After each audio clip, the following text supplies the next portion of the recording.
ও তো মরে যাবে এখানে।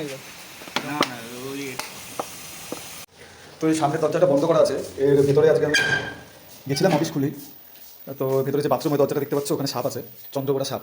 তো রেস্কিউ টিমকে কল করা হয়েছে, ওরা আসতে সময় লাগবে ওদের। আর এই দরজার ভিতরেই রয়েছে, ভেতরে বাথরুম আছে, ওখানে রয়েছে চন্দ্রকোড়া সাপ, তোমাদেরকে দেখাবো।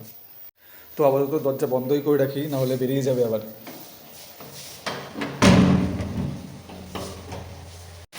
আর বাইরে ভীষণ বৃষ্টি হচ্ছে, এই কারণে বন দপ্তরের টিম থেকে লোক আসতেও পারছে না।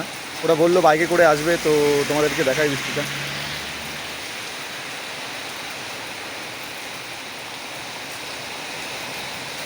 ভীষণ বৃষ্টি হচ্ছে, সেই কারণে ওরা আসবে একটু পরে।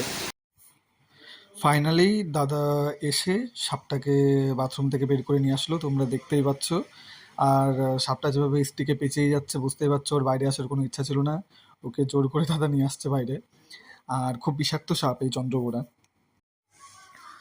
বন্ধুরা তোমরা দেখে বুঝতেই পারছো যে সাপটা, চন্দ্রবোড়া সাপটা ছোট হলেও ওর কী পরিমাণ তেজ।